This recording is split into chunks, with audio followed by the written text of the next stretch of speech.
Believe it or not, this robot is being remotely controlled by a person wearing a VR headset.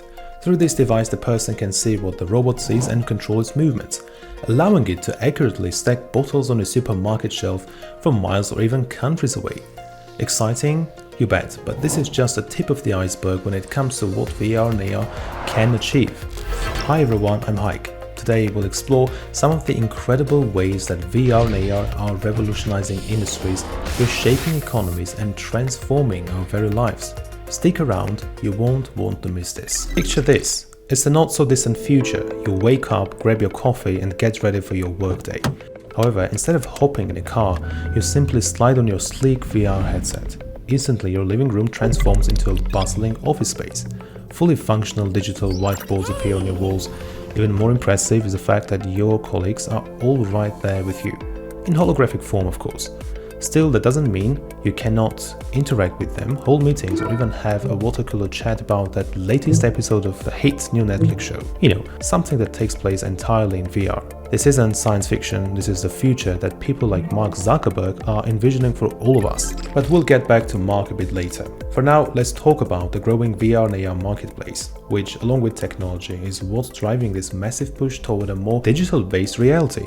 According to current estimates, the combined VR/AR market is set to grow from $55 billion USD in 2023 to a mind-blowing $282 billion by 2030. That's a projected annual growth rate of 28%, enough to outpace other fast-growing industries like drone technology or cloud computing. So what does this mean for us? How will this rapid rate of growth and investment reshape the global economy and change our lives? Imagine a world where your phone, tablet, TV, laptop and PC are all replaced by a single headset. Even a decade ago, this was still relegated to the world of science fiction, but now it's nearly a reality. No doubt you remember when Apple's Vision Pro launched. For most tech outsiders, the video of people walking around cities with headsets, bumping into things and each other were all very comical. But people who were more in the know recognized this as a very important step, if a somewhat clumsy one, toward a future dominated by technology. You can say the same about Pokemon Go for the matter, or the Oculus Rift. While based on entertainment, these games and platforms were nonetheless an important step in a global proof of concept built around augmented and virtual reality. Of course, VR and AR aren't just about changing how we play, but how we do everything. The best examples of this is how we work. After the COVID-19 pandemic finally started to wane, big tech companies like Google, Apple, Meta, Amazon and Microsoft started asking employees to return to the office at least 3 days a week. At the time, these companies and many others were worried that the lack of physical proximity would negatively affect collaboration and company culture. But in a world where AR and VR are readily available, remote work could be just as effective. In fact, it wouldn't feel like remote work at all. Back to Mark Zuckerberg. No doubt you remember that the Facebook creator's initial foray into virtual reality was underwhelming. Despite him literally changing the name of the company to Meta, the metaverse, as he called it, simply wasn't realistic enough. At the time, we'd already had similarly cartoonish experiences in games like Fortnite and Roblox, where people attended virtual concerts by real-life artists like Travis Scott and Marshmello. But it didn't feel like the future, so people flat out rejected it. As a result of this failure, Mark knew he had to come back with something bigger and more exciting. In an interview with Lex Fridman, he revealed this groundbreaking, ultra-realistic immersive technology. In fact, both he and Lex had their faces scanned, resulting in avatars that looked highly realistic and lifelike. A huge jump from what we saw with the metaverse. But the biggest change was not in the way avatars looked, but in how they interacted. Despite being thousands of miles apart, Friedman and Zuckerberg looked and felt like they were in the same room. This is the innovation that will completely revolutionize virtual collaboration and interaction, making remote work and social connections more natural and effective than ever before. However, we'll have to wait and see how this will be implemented in the metaverse and if they can maintain the quality showcased in the interview. That technology is incredible to do that on a small headset. And it's not just the cameras. You basically need multiple cameras to capture the different angles and sort of the three-dimensional space. And then it's a pretty complex compute problem, an AI problem to map that. As exciting as all of this is, it's important to understand that the potential for VR and AR goes far beyond anything we've imagined to this point. Imagine instead of visiting your psychiatrist or having a Zoom call, you could both transport yourself to any location, be it a jungle, Greenland, or even Mars. This immersive experience could enhance therapy and make it more effective. Even today, some surgeons are already using VR for training before performing actual surgeries, improving their skills and confidence. In the future, they may even perform surgeries remotely by controlling robotic systems. Speaking of training, education is another sector that will be significantly impacted by VR. In the very near future, students might attend classes in virtual classrooms much like employees in virtual offices. Personally, I'm not a fan of this idea, as it could reduce real human interaction, potentially affecting children's social development. A better option would be using AR to enhance traditional classrooms. Imagine virtual field trips to historical sites or interactive science experiments brought to life right in front of you. Add to this the advancement of multi-sensory technology. Students might touch animals in biology classes, smell rare flowers, feel the texture of Sumerian writing on ancient stones, and experience the heat of the Sahara Desert. While AR and VR will certainly change the way we all learn, others are more focused on how the tech will affect the way businesses earn. As we are currently seeing with AI, companies from all sorts of industries could start implementing new virtual features into their processes and products. In fact, it's already happening. Mercedes-Benz is currently using AR to visualize component assembly during manufacturing and to provide remote guidance and training for engineers and designers. In Canada, the company is using AR-enabled repair solutions alongside Microsoft's HoloLens 2 and Dynamics 365. This lets local technicians get real-time help from experts without needing them on site. Imagine having wiring diagrams and schematics overlaid directly onto the car parts you are working on. The potential for improving efficiency and accuracy could increase exponentially. But it's not all sunshine and rainbows for car producers. After all, in the future, virtual offices will likely become a far more attractive option for companies. This has the potential to completely eliminate the need for a commute, even when you factor in the monthly fees for virtual spaces and tools like virtual computers. These costs will be significantly lower than maintaining physical office spaces, especially in high-dollar areas like Silicon Valley. With virtual offices, you could lower the entry barrier for startups, create a more integrated workflow with outsourced employees, and much more. There would be almost no need for office real estate, let alone vehicles to get there. And there would be plenty of other economic shifts as well. Because as more people adapt VR and AR gadgets, our lifestyles will undoubtedly become much more sedentary. Sure, people would likely still use cars for shopping and other activities, but much less frequently. This reduced usage would lead to slower vehicle wear and tear, fewer spare parts purchased, and fewer cars repaired.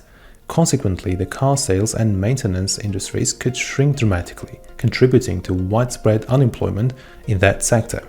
On the flip side, with people spending more time at home, the demand for delivery services will skyrocket. This increased demand could push car companies to produce far more affordable and spacious vehicles, specifically designed for delivery services.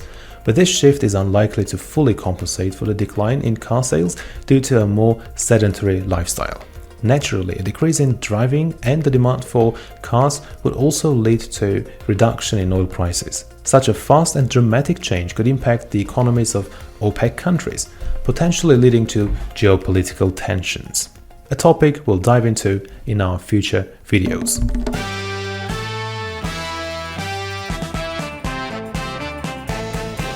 You might ask, what about tourism? Will it be specifically impacted by the technology? People who previously couldn't afford to travel to different countries could now do so virtually. Imagine seeing the Eiffel Tower just like in real life, exploring the ancient pyramids of Egypt, walking through the streets of Tokyo, or experiencing the beauty of the Grand Canyon, all from the comfort of your home. This technology could make the world's wonders accessible to everyone, regardless of their financial situation. But this advancement can both make or break global tourism. On the one hand, it might discourage people from enduring the hardships of real travel, such as long-distance airplane trips, navigating unfamiliar places, dealing with language barriers, and incurring significant expenses. On the other hand, experiencing landmarks like the Colosseum in virtual reality might inspire people to visit them in person. It's difficult to predict how this will ultimately play out, which is why so many industry leaders are more holding their breath than making direct moves. Meanwhile, other industries are pivoting towards embracing virtual reality as a new potential marketplace. Take the fashion industry for instance. After all, even in the metaverse, looking good still matters. For years, people have proved that they are willing to pay real money for character skins in video games, so it's likely that virtual clothing won't be much different. Some luxury brands are already jumping on this trend. For instance, Dolce & Gabbana's virtual collection recently sold for almost $6 million, and Gucci's debut NFT video sold for 25,000 USD. The fashion industry has already adopted to VR with virtual fitting rooms and stores, which has completely transformed online shopping. Selling digital merchandise almost seems like a natural next step. But let's broaden this horizon even further to see how some of the industries that might suffer from the VR transition can still pivot. Take the auto industry. In virtual reality, car brands struggling with the real-life sales due to a lack of commuting could sell virtual cars directly. Forza Horizon 5, for example, it features hundreds of real-life cars licensed by the game, allowing players to purchase these virtual vehicles for real money.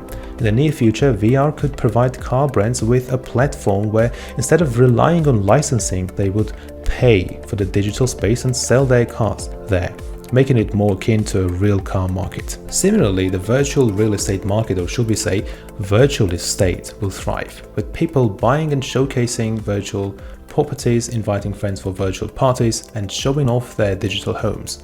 We can see a glimpse of this in GTA Online, where players purchase virtual houses, yachts, cars, and even businesses for virtual dollars, which they can earn in the game or buy with real money. If the company owners are willing to pivot, all sorts of different products could also go virtual. Imagine virtual furniture, appliances, and even pets becoming commonplace. This shift will represent a fundamental transformation in how we interact with and consume goods and services. Now, with all the talk about forthcoming VR dominance, you might be asking yourself, what about the climate change? Well, some very important research indicates that a shift toward a more digital lifestyle could have some surprising benefits. For instance, Cornell University research suggests it might lower global temperatures by up to 0.02 degrees Celsius by 2100, which would be like saving the Amazon rainforest CO2 absorption for nearly 5 years.